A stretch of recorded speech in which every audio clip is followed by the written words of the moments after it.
All right, guys, I've given you some tips before about AC performance and your AC not cooling, and I haven't had one open to give you guys some of these examples. So we've talked about keeping the vents closed so that the other vents in the ceiling work.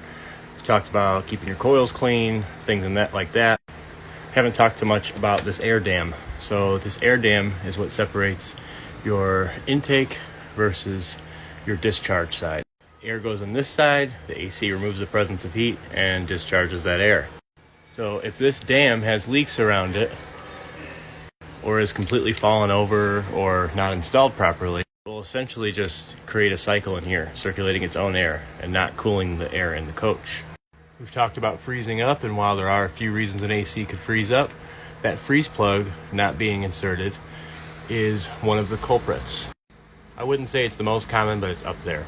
So make sure that freeze plug is plugged in.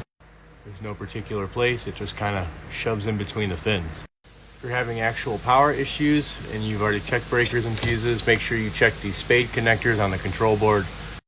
This is a Coleman Mach. It's one of the more common ACs you're going to see in campers and RVs. There's really only a few of them that are used consistently, and this is probably the most common. If your air dam isn't already taped off with insulation tape or duct tape, make sure that it is. It will actually make a difference as far as airflow and keeping those two types of airflow separated. This one was not installed properly because none of this is sealed off. Now this is where the air will make it into the ceiling ducts here. So if you're having issues with that, check these as well. Sometimes they're taped over, but all of this should be sealed up over here. Otherwise air will be blowing and just filling the ceiling with air. And what could actually happen in that situation is it pushes cold air in the ceiling and down the wall, right behind the thermostat.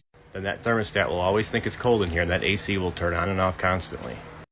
Next time I get an AC maintenance or an AC tune-up, sometimes people call it, I will get a video up for that. I haven't had one in a while, unfortunately, but it is summertime, or the summer is coming, and these types of service tickets are starting to come in. So I'll have an opportunity to show you guys some more things about ACs and some typical maintenance you can do to make sure they're running their best.